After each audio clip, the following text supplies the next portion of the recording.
Hello and what's up mga kamotors? It's a brand new day at today is mag-upgrade tayo ng handlebar switches. So kasama ko ngayon si Motor Swingwing. So i-discuss namin sa inyo kung ano ang mga wiring, color coding ng ating handlebar switch. So package na po siya mga kamotors. Kasi nandun ang mga hazard light at saka may extra pang ano. So maganda. Ang brand ng handlebar switch na gagamitin na ngayon is Domino. So, Domino. So, yun.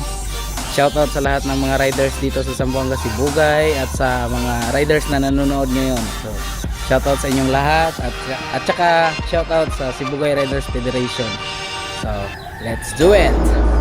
So, ito na mga kamotors, ito yung sa left side ng ating handlebar switch. So, meron siyang passing light. Ito. Tsaka ito yung high at saka low niya. Tsaka may hazard na po siya mga kamotors. So the signal light and yung kanyang horn. So ayan. Then dito sa kabila, naikabit na natin ito ang kanyang engine off. So ayan. Tsaka ito yung on and off niya. So itong on and off is switch ng kanyang ano, ng ilaw ng ating handlebar.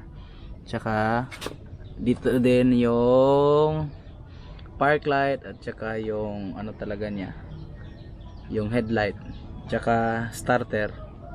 So premium mga kamotors. So bale dito sa kanyang stock na handlebar, so mayroon siyang butas dito sa itaas. So yan mga kamotors, meron siyang butas. Then dito kasi sa ating domino switch, ito yung lock niya.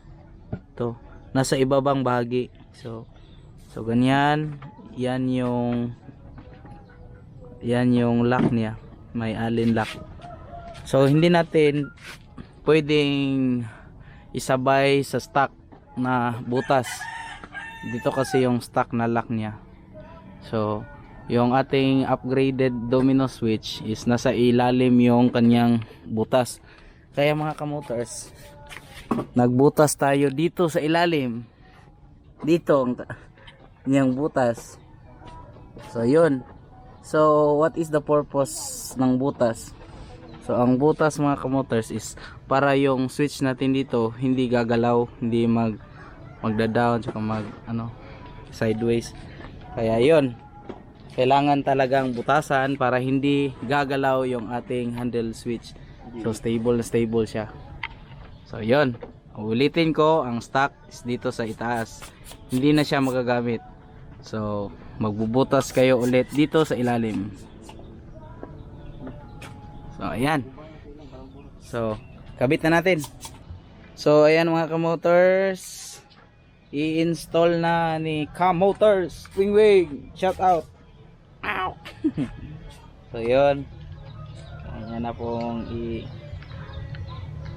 mayroon siyang dalawang bolt sa ilalim.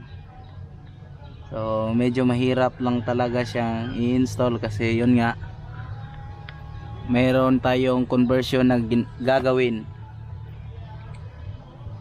So naka-upgrade handlebar at handle grip na po tayo mga kamotors. May tatak Ducati. Ducati lang malakas. At saka yung ating lever ko, anong tawag nito? Yung ating braking system, clutch, yung mga ano niya, mga lever niya is clutch lever is upgraded into Brembo. So ayun. So ayun, hindi na siya magalaw. Yun ang purpose ng ating lock, yung butas.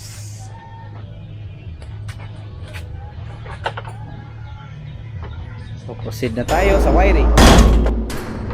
So ngayon mga kamotors, ituturo ko po sa inyo kung paano i-wire itong domino handle switch natin. So nakikita nyo itong red wire na ito at saka black wire. Ito po yung supply sa wire, which is yung nag-iilaw dito sa handle switch natin. Yung makikita nyo rin dun sa video ni Kamotors Dimstar. Then ito po sa stock natin na wire, color coding po ng Z2S na Motostar 200cc po is ang kapareho po nito na color coding is yung pang TMX 155. Pareho lang po yung color coding niya. So ngayon dito makikita nyo sa left handle switch, ituturo ko po sa inyo yung mga color coding supply papunta sa handle switch natin. So magsisimula po tayo sa horn. Yung horn dito sa stock natin is black wire to yellow green wire. Ito po.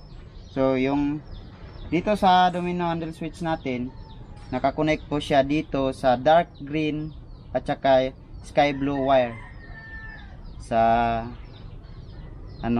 sa domino handle switch. So okay na po tayo dyan. Then next na po tayo dito sa sa signal light. So sa signal light, which is yung sa accessory wire sa supply natin mula sa stock, ang kadalasan yung kulay ng signal light is yung sa right turn is kulay orange. Ito po yung kulay orange. At saka sa left turn is kulay sky blue. Sky blue po yung kulay sa stock natin. Tapos yung kulay gray, pangatlong wire may kulay gray, ito po yung supply mula sa flasher. So ito po yung kailangan natin na wire para papunta doon sa signal light switch natin. So dito sa domino switch natin, ang kulay gray na wire, which is from flasher, is i-connect po natin sa brown black wire. And then sa right turn natin po mga kamotors, i-connect natin sa kulay brown. Right turn kulay brown. At saka sa left turn natin, dito po natin i-connect sa kulay yellow green. Ito po. So yung headlight po natin mga kamotors, sa stock po natin is kulay blue. Ito po. Ang kulay blue po natin is high beam, at saka white is low beam. Low beam, ito po. Yung kulay blue yellow, which is supply siya mula sa engine na nagpapailaw sa light, which is color blue yellow. So andito po sa ating domino switch, yung kulay blue is diretso sa kulay yellow, which is high beam. Then ang low beam, kulay white, diretso po siya sa kulay green. Green po, low beam. Ito po, low beam. Then yung sa flasher is diretso po sa kulay black blue. Ito po, black blue. Tama ba? Tingnan ko muna. Black blue, black blue.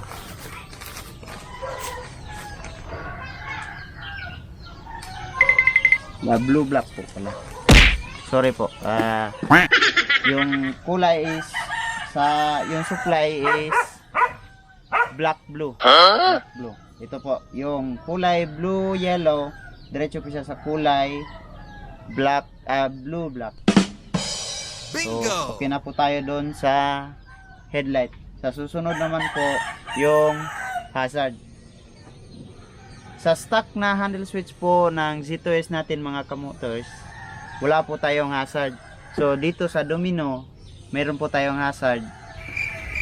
Kaya ito, ituturo ko rin po sa inyo kung paano siya i-connect. Dito po pala, may mga kulay po dito sa loob ng handle switch, mga kamoters na nakatap. Gaya ng ito po, di ko na lang po yung bubuksan kasi nakasil na. Yung dito sa loob ng handle switch, may wire dito na white at saka black, brown black, which is same wire lang po sila, which is flasher, mula yan sa flasher. Same wire lang po ito, mga kamoters. Then same wire yung yung kulay brown, brown black, ito po at saka yung kulay na white dito sa loob ng domino handle switch natin. Mayroon po ditong white na wire na nakatap po yan sa black, brown black wire, so which is from the flasher. Then tsaka meron din po na brown at saka brown white dito sa loob ng flasher, which is mula po sa, which is supply po siya, yung brown wire brown wire at saka brown white is same wire lang po sa right turn. Right turn po natin dito sa domino switch is kulay, sa right turn po na sa domino natin is kulay brown. Ito po. Dito po sa loob ng domino handle switch, yung kulay brown po is mayroong wire na white brown, diretso po nakatap dito sa kulay brown, so same lang po sila na wire.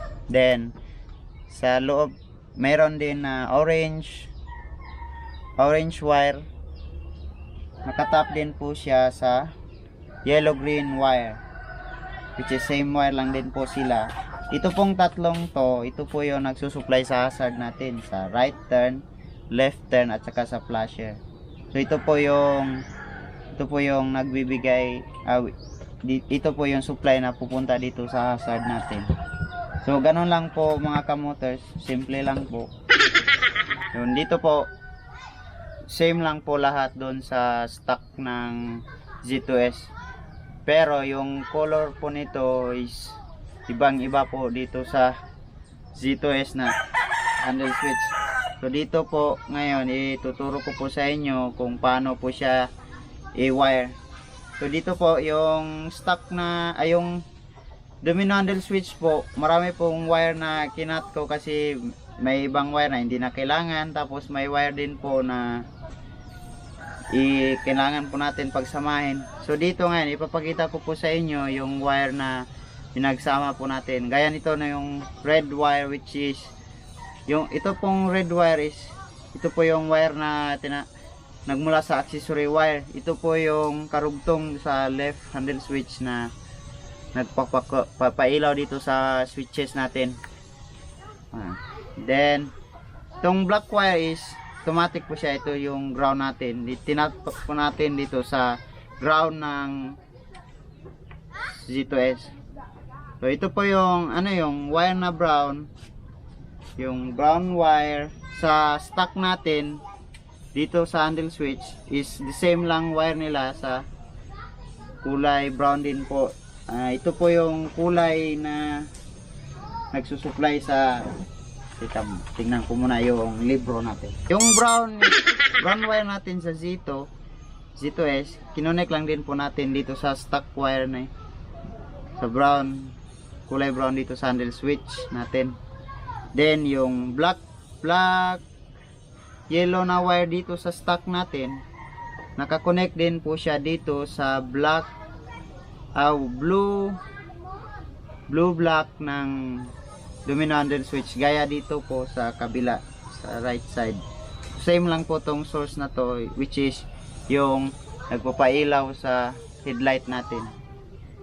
Then ito pong kulay black sa stock na wire, which is accessory wire, ito po yung wire na nakakonect direkta po sa yung kulay black blue dito sa stock sa domino handle switch natin. Dito po natin siya itinatap sa kulay black ng stock, which is yung yung accessory wire.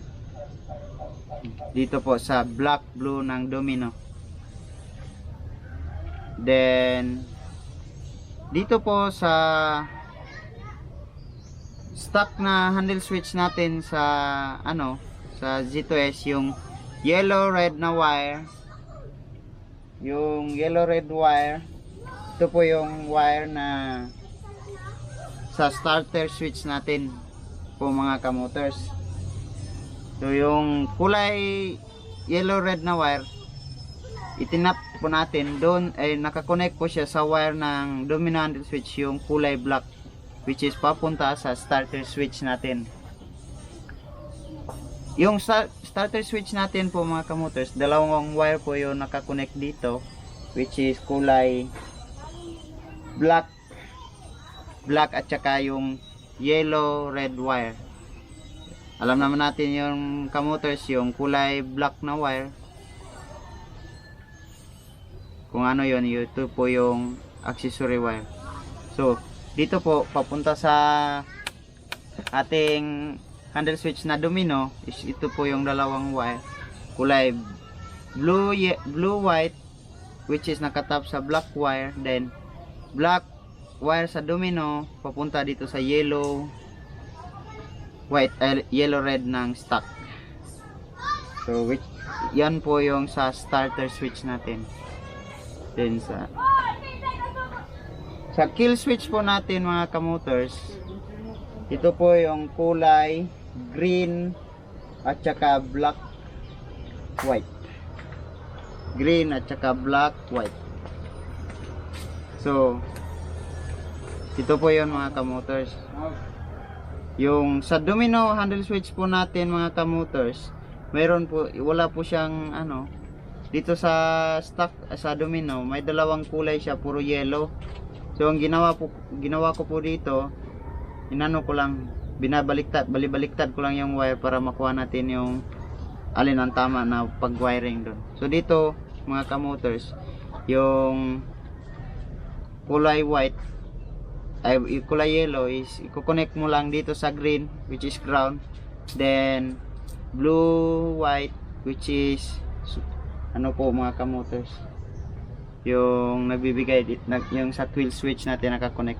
Sa kill switch kasi natin mga kamotors, yung sa stock is kulay black white, yung dito sa pataas papunta handle switch. Pero dito sa mula sa engine na wire niya is kulay blue white. So yun po mga kamotors. Then dito po sa on off natin sa handle switch, yung yung lights niya. So ito po yung black wire. Ito po yung black wire na to is nakakonect po yan siya direkta dito sa ground wire natin. Ito po yung kulay green, yellow. Dito po yan natin itinatap para po makakonect po tayo sa ground. Then ito po yung kulay red at saka kulay blue na ito. Ito po yung wire na papunta dito sa switch natin. Naka lang po yan, naka tap lang po yan. Naka-connect lang po yan mga kamotors. So ganun lang po mga kamotors, easy lang po. Kailangan lang po natin istudyahan yung domino handle switch. Kung mas kailangan, mas mabuti po buksan natin siya para makita natin kung saan papunta yung mga wires niya. Okay, thank you po.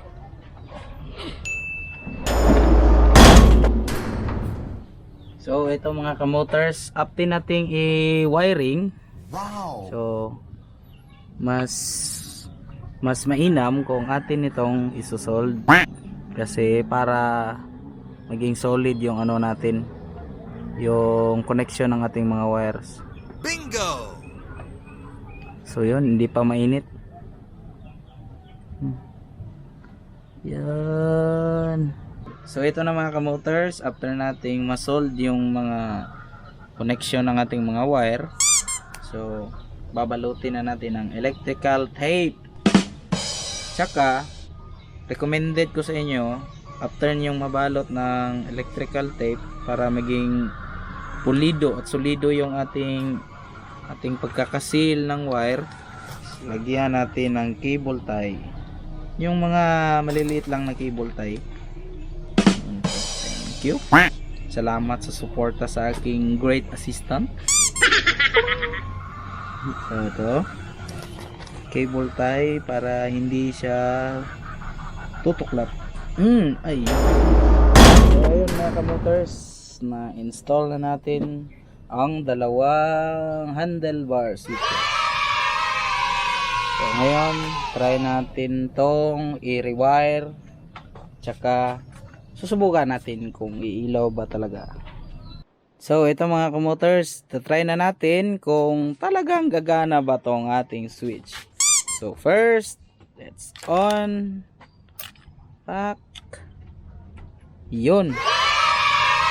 So try natin. Una, paiilawin muna natin. Tsaka, kasi yun ang nagbibigay angas at forma be. So ito yung kanyang on and off switch ng kanyang lights. So 1, 2, 3 and on. Wow! Yun. Umiilaw siya sa ilalim. Nang tulaw. Tsaka dito sa ibabaw. Umiilaw siya. Connected siya mga kamotors. Connected siya sa kabila. So, yan. Tingnan nyo. So, dito, hindi pa siya umiilaw. So, pag on ko dito, 1, 2, 3 and yun. Umiilaw din yung kabila. So, yun. Papakita natin ang review mamaya kapag madilim na kung gaano siya ka liwanag. So yun. So testingan natin yung kung gumagana ba talaga yung wiring natin. So first is yung passing light. Ito yung passing light niya. So ikot muna ako. Off muna natin yung ilaw. So yan. So and passing light, go. Yun. Sige, blink, passing light. Wow! So yun, gumagana mga kamotors. Dito din sa dashboard, gumagana yung passing light. And then park light. Yung park light at saka park light. So yun, park light. Then next, yung headlight. So yun, park light at saka headlight. High beam. High beam, low beam. So gumagana siya mga kamotors. Gumagana. So hindi muna natin. Gumagana naman tong engine off niya, engine switch. Pero hindi muna sa ngayon kasi maingay. Hindi nyo maririnig ang mga sinasabi ko. Kaya na-test na namin to kanina. Gumagana naman. So yun. Yun ang kanyang wiring. So astig yung pormahan niya, tsaka ang signal light. So left turn, gumagana. Then right turn. Wow! Hazard, gumagana. Tsaka hazard, yung hazard button natin. So both Wala sa stock. yun. Hindi ko wala sa So wala po sa stock yung hazard switch. So dito sa upgrade na domino switches natin is meron na siyang hazard. So yun mga kamotors, mamaya uulitin ko, ipapakita natin sa inyo ang review kapag madilim. So yun, shout out. Okay mga kamotors, dito na tayo, time check, it's almost 5:26. So medyo makulimlim na at maulan. So try nating kita ang ating handle switches by Domino. So ito, sususi ko na. Yun, ilaw. And lipat muna ako sa kabila. So in 3, 2, 1 and wow! so yun mga kamotors, umiilaw na. Kabila naman, yun. So astig ang pormahan mga kamotors. Premium na premium. Parang umaapoy-apoy lang. Bingo! Kapareho ng kulay ng ating stock na dashboard. Ayan. Makintab yung kulay niya. Tsaka graded, color graded yung kulay niya. Hindi solid, graded. So ayan mga kamotors, successful yung handlebar switches natin. So powered by Domino. So kung gusto nyong kumuha ng ganito, ilalagay natin ang description box. Ang link sa description box ilalagay namin sa ilalim. Tsaka kung gusto nyong kami na ang gumawa or gusto nyong i-rewire na para plug and play na lang pagdating sa inyo, so yun, mag-message lang kayo sa aming Facebook page at Motors. Doon namin entertain na lahat ng gustong kumuha ng Domino na naka-rewire na. So pag dating sa inyo, salpak nyo lang, plug and play. So thank you for watching our YouTube video. Hopefully na mag-subscribe kayo mga kamotors. See you sa next vlog.